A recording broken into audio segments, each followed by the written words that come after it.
Bueno, yo primero que nada quiero agradecer a los organizadores, a Cristian Soto, a la editorial y a Guido por haberme encomendado esta misión. Es un privilegio para mí estar acá. Tanto el profesor acá al lado mío como la profesora Benzi siempre han sido mi referente académico. A la profesora Benzi, por supuesto, la recuerdo con mucho cariño.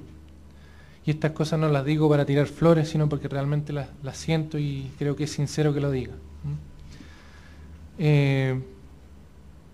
Voy a decir algunas cuestiones generales acerca del libro primero. Voy a tratar de hablar más al público general y después voy a entrar a cosas más de orden técnico.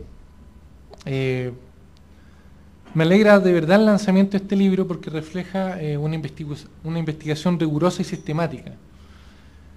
Se nota que hay muchos proyectos de investigación involucrados acá y que el libro realmente realiza un aporte a la discusión filosófica en torno a los conceptos y su naturaleza. También creo que el libro es un aporte por la lamentable carencia de libros especializados que tenemos en nuestra área. Y creo que en ese sentido el libro es capaz de sistematizar una discusión y generar un punto de vista original y propio. Bueno, como ya han dicho Eduardo y Francisco, el libro se trata sobre conceptos y ciencia cognitiva y en particular acerca de la naturaleza de los conceptos, es decir, la naturaleza ontológica de los conceptos. Esta perspectiva del profesor Vallejo está muy conectada con la filosofía de la mente también, por lo demás.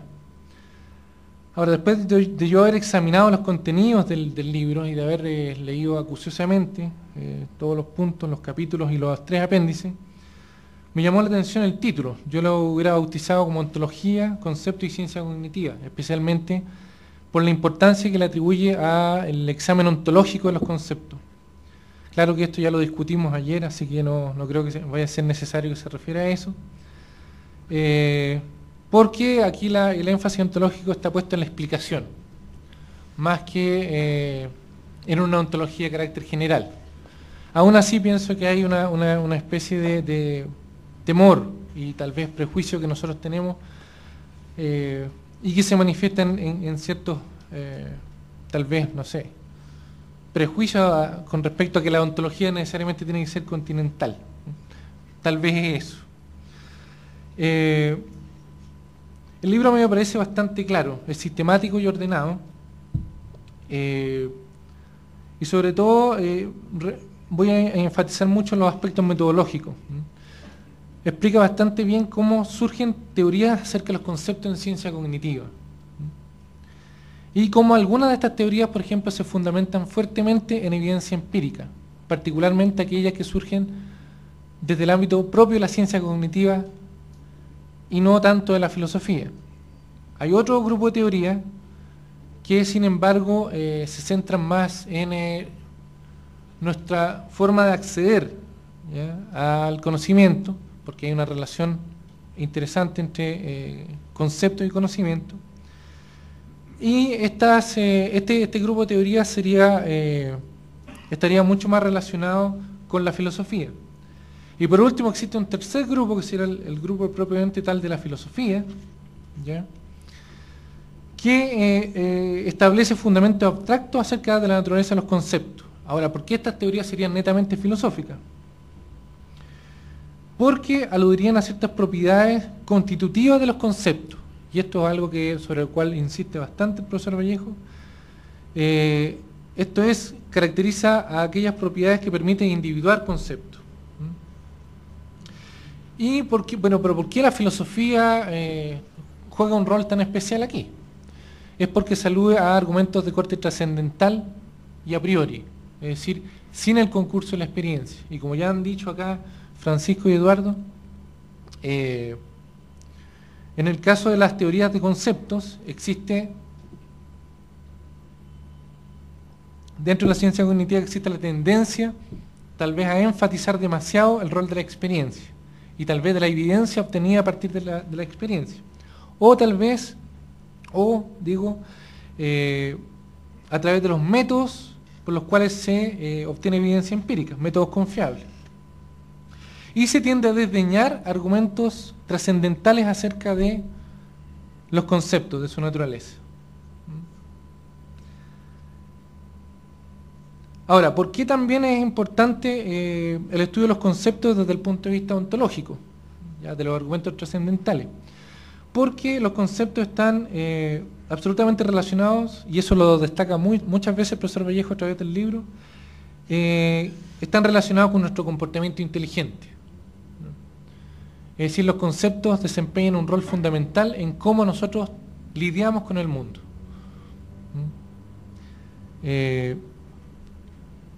Ahora, otro aspecto también que le cabe a la filosofía y que tal vez no ha sido contemplado dentro de la ciencia cognitiva es que dentro de la filosofía se ha discutido mucho acerca de la selección de teorías, ¿ya? Y eso tal vez no es una cuestión que se practique con tanta frecuencia dentro de la ciencia cognitiva, toda vez que es una ciencia inmadura, tal como recalca el profesor acá. Eso es un aspecto importante, porque en la medida que es una ciencia inmadura, la filosofía puede cooperar aportando criterios para la selección de cuál teoría es la mejor teoría respecto de la naturaleza de los conceptos. Y aunque la filosofía tiene un denominado método sillón, es posible que a través de estos argumentos trascendentales se pueda fundamentar cuál es la naturaleza última de los conceptos. Ahora, voy a insistir un poco en lo que dijo también Eduardo al principio, con respecto a los desiderata, que dado el estado inmaduro de la ciencia cognitiva y dado ciertos problemas o la multiplicidad de teorías que se dan respecto a la naturaleza de los conceptos, hay una tendencia a considerar ciertos criterios o ciertos factores como poder explicativo, confiabilidad, parsimonia, entre otras virtudes epistemológicas, para seleccionar qué teoría podría ser la mejor teoría acerca de los conceptos.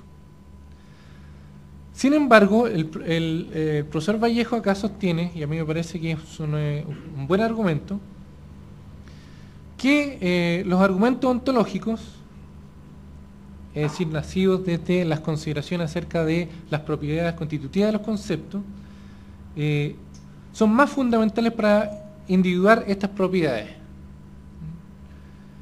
Porque según él, y esto me parece que es un punto que no ha sido dicho todavía, la evidencia empírica no es conclusiva. Y esto, por ejemplo, cita un ejemplo que es lo que ocurre en filosofía de la mente. Nosotros, para hablar acerca de la mente y formular teorías acerca de la mente, podemos aludir a evidencia empírica, pero la evidencia empírica siempre sugiere, pero no demuestra la verdad de una tesis. Y en ese sentido, el rol que le cabe a la ontología es un rol valioso, porque estos argumentos trascendentales y a priori podrían, por ejemplo, aludir a aspectos como la necesidad.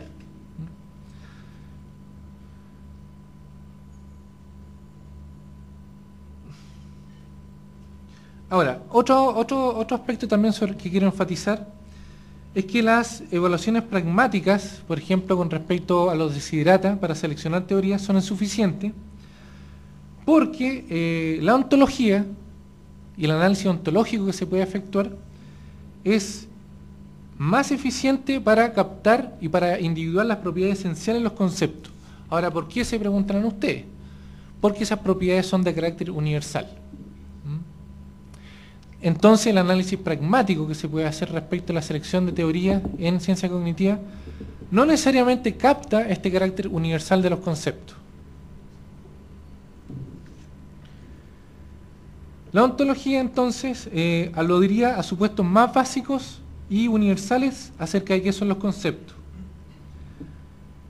Y, bueno, una cosa que enfatizó mucho Francisco es que Guido toma acá conceptos como cosas del orden natural, cosa que puede resultar bastante poco intuitiva para nosotros. Y en ese sentido, Guido dice que tal como las cosas en el orden natural tienen ciertos rasgos constitutivos o propiedades esenciales por las cuales son lo que son, del mismo modo la ontología nos permitiría caracterizar estos rasgos constitutivos de los conceptos. Entonces, toda teoría, según él, acerca de conceptos, se ha dicho 2 veces, pero lo voy a repetir nuevamente, tendría que enfatizar primero las condiciones de individuación de un concepto, después identificar las propiedades por las cuales un concepto expresa un contenido, es decir, explicar cómo los pensamientos, por ejemplo, son acerca de propiedades, y explicar cómo poseer un concepto debe reducirse a tener un pensamiento de lo que el concepto expresa. Eso es básicamente lo que puedo recoger como más relevante de la introducción. Después, en el capítulo 1, al cual también me voy a referir acá, ya que todavía tenemos tiempo, no mucho, es acerca de la teoría de conceptos. ¿Y en qué sentido una teoría de conceptos también alude a hechos significativos de la cognición? Bueno, y ahí le cabe un rol especial a la ciencia cognitiva. ¿Por qué? Porque estudia estos hechos significativos de la cognición. Y ahí, por supuesto, hay una explicación de la TRM de Fodor, que se supone es la teoría dominante, el paradigma dominante dentro de la ciencia cognitiva, de, por ejemplo, la noción de representación mental, y después de la noción de estado mental. Y según la TRM de Fodor, una representación mental sería la realización de una relación mental tipo que expresa una proposición. A su vez, un estado mental sería una relación causal, funcional, computacional con la realización de una representación. Ahora, esto por supuesto es importante desde el punto de vista de cómo la ciencia cognitiva estudia los hechos salientes de la cognición y en qué medida los conceptos están relacionados con esos hechos salientes. Ahora, aquí yo voy a detenerme un poco respecto a ciertos supuestos fundamentales de la ciencia cognitiva y cómo se explicitan en el libro. Particularmente a cómo se explican dentro del libro. Y que me parece que son supuestos que están, no sé si reñidos, pero tal vez tienen cierta conflictividad con respecto a lo que se discute dentro de la filosofía de la mente. Y el primer supuesto fundamental de la ciencia cognitiva, es decir, que basa toda investigación dentro de la ciencia cognitiva, y que además figura como el paradigma computacional representacional, es que la mente es un mecanismo computacional. Es decir, que la mente, el funcionamiento de la mente es equivalente al funcionamiento de un computador. Y el segundo es que la mente es un sistema de símbolos o representacional. Esto es, que los procesos mentales son dependientes de las propiedades formales de los símbolos, aunque las representaciones mismas son intencionales. Ahora, estas dos afirmaciones, o estos dos supuestos en la ciencia cognitiva, pienso que de alguna manera rescatan, según Fodor, si queremos entender lo que dice Fodor, aquello que nosotros hacemos con la folk psychology, es decir, con la psicología popular de adscripción de creencia y deseo. Cada vez que tratamos de explicar la conducta de los demás, adquirimos creencia y deseo, y esta estrategia parece funcionar para explicar la conducta inteligente. Pero a mí me parece curioso que dentro de la ciencia cognitiva se acepten las intuiciones que provienen de la folk psychology, porque funciona, y no, por ejemplo, aquellas intuiciones que tenemos acerca de la conciencia. Hay un artículo muy interesante acerca de esto, escrito por Alvin Goldman, por ejemplo, que alude a este problema. Es decir, nosotros tenemos muchas intuiciones respecto a la conciencia, que provienen de una suerte de psicología popular respecto a nuestros estados mentales.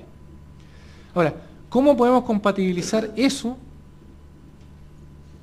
con el paradigma computacional representacional? Para mí representa ciertamente un desafío. Y a mí me parece tal vez, y eso lo digo más adelante, lo voy a decir, voy a recalcarlo más adelante también, que se adopta por parte de Fodor, y yo creo que Guido también suscribe a esa tendencia, una suerte de segregacionismo respecto a lo mental, donde Para hablar de conducta inteligente dejamos fuera, por ejemplo, estados subjetivos, la conciencia, etcétera, que aunque no parecen relevantes, son importantes desde el punto de vista evolutivo, ¿no? Por lo menos gente como Damasio nos enseña eso. De todas maneras, vuelvo a la TRM. La TRM, la teoría representacional de la mente, que parece ser parte del paradigma dominante de la ciencia cognitiva, versa sobre las oraciones de actitud proposicional, es decir, oraciones como tener creencias, que P, deseos, etc. Y según el profesor Vallejo, en este contexto, los conceptos serían parte del lenguaje del pensamiento y serían finitos. ¿Ya? Los conceptos, además, él dice, son átomos conceptuales, es decir, son vehículos del contenido intencional. Pero ahora, ¿cómo se explica que si los conceptos son atómicos podemos tener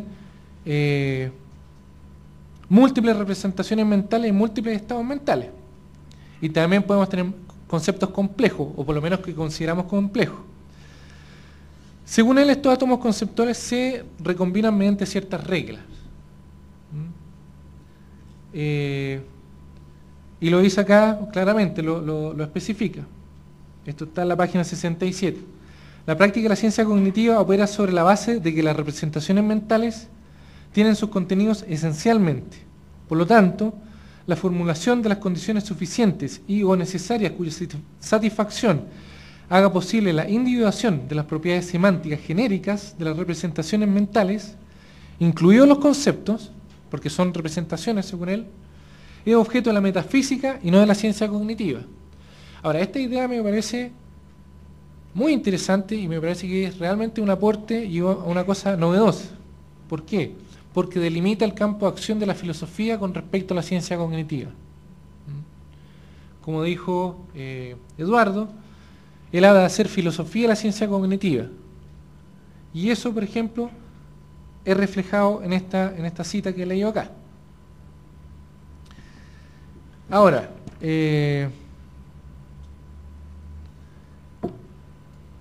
según él, a pesar de los desafíos de los neofreudianos que ya fueron explicados por Eduardo y por Francisco también, aunque no le guste llamarle neofreudiano, a pesar de esos desafíos, el profesor Vallejos piensa que la TRM es la mejor opción explicativa y aquello que nos permitiría constituir una ciencia unificada de la mente, algo a lo cual me voy a referir también cuando hable un poco del apéndice 2.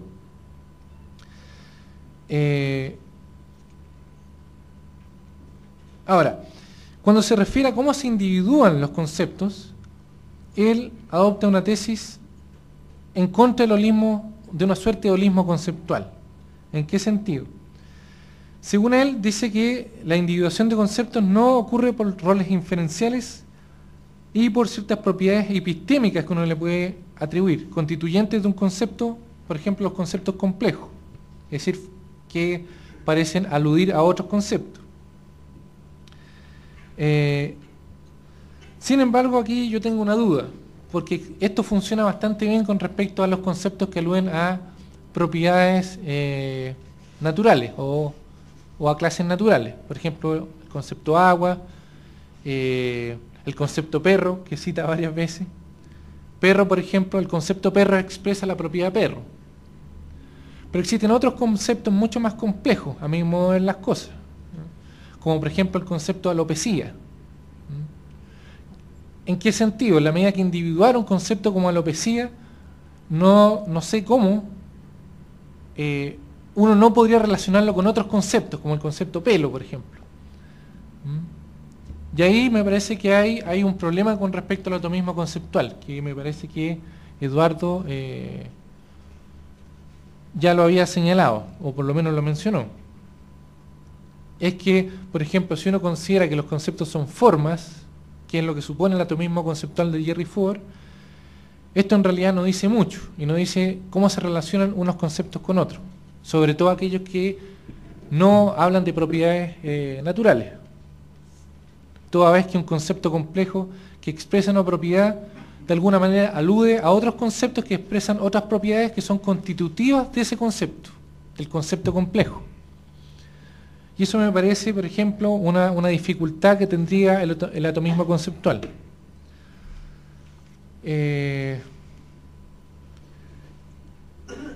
¿Todavía nos queda tiempo? 5 minutos, ya.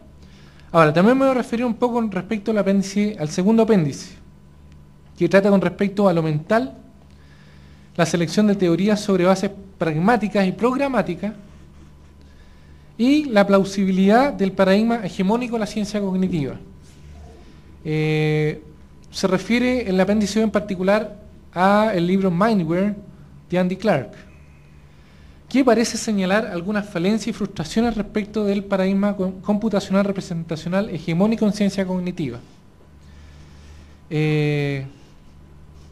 Hay ciertas teorías alternativas, según el profesor Vallejo, y bueno, según lo que dice Clark también, que hablan de la mente como una bolsa de trucos cognitivos, y de la mente como un sistema derramado y borroso, leaky system, no sé cómo traducirlo eso.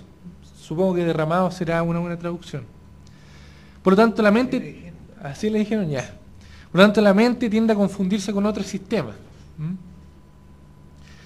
Y aquí yo quiero expresar un poco mi acuerdo con Andy Clark al respecto. Porque yo creo que el profesor Vallejo intenta alivianar el tenor crítico del libro con respecto, por ejemplo, a lo que sucede actualmente en ciencia cognitiva.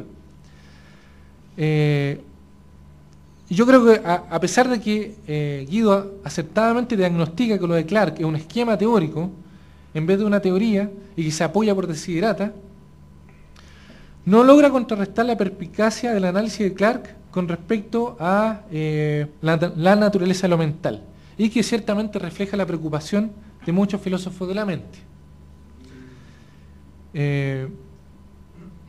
Por ejemplo, y eso creo que hace hincapié Andy Clark sobre eso, el paradigma hegemónico no lograría explicar hechos salientes de lo mental, como la conciencia fenomenal y la rapidez de nuestro sistema cognitivo.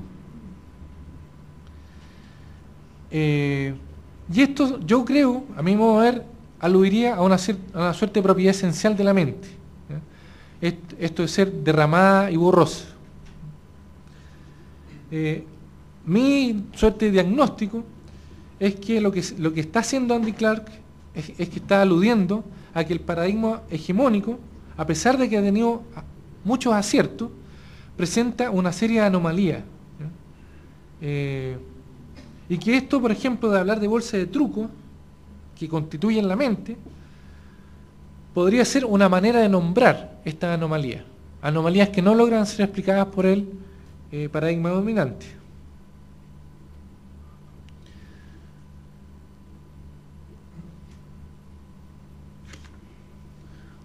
Ahora, el profesor Vallejo parece detener los desiderata que surgen dentro de la ciencia cognitiva para caracterizar esto de la bolsa de trucos de la mente. Y nos recomienda, ciertamente citando a Ford, que debe haber reticencia a comprar compulsivamente productos teóricos que generen más problemas que soluciones. En mi opinión, esta visión fordriana, que se refleja en el apéndice, y que está también se puede ver a través del libro, es una suerte de visión fordriana de dividir para reinar. Y en ese sentido yo la llamaría segregacionista. ¿Por qué? Porque de alguna manera lo que se hace es que por dar trabajo al filósofo, con el análisis ontológico, por ejemplo, respecto a los conceptos, en mi opinión se está corriendo el riesgo de desdeñar aquello que la evidencia empírica sugiere, pero no prueba, cuando se caracteriza lo mental, y que tal vez se podría aplicar también al problema de los conceptos. En ese sentido, para mí, y en eso estoy expresando más que nada mi pensamiento, creo que las distintas formas de investigar, por ejemplo, la naturaleza de lo mental y de los conceptos deberían ser complementarias y no excluyentes. Y me llama un poco la atención el gesto que hay de aludir a la ontología como la mejor explicación respecto de la naturaleza de los conceptos, pero al mismo tiempo dejar problemas que dentro de la filosofía de la mente han preocupado a los filósofos durante los últimos 50 años. Y, por ejemplo, esta preocupación no es solamente mía, la expresan gente como Owen Flanagan y como Ned Block. Flanagan siendo uno de los filósofos que antes al profesor Vallejo le gustaba, no sé si ahora. En todo caso, pese a mis temores y a mi reticencia a adoptar un compromiso irrestricto con respecto a lo mental y monolítico en lo que respecta a un paradigma de investigación, pienso que es incuestionable que el libro del profesor Vallejo es un aporte al debate contemporáneo acerca de los conceptos, porque el libro abre ciertamente una beta de discusión filosófica acerca de su naturaleza. Y también, y lo más importante, al rol que le cabe al filósofo y a la filosofía para explicar qué es la naturaleza de los conceptos mediante un análisis ontológico. Eso.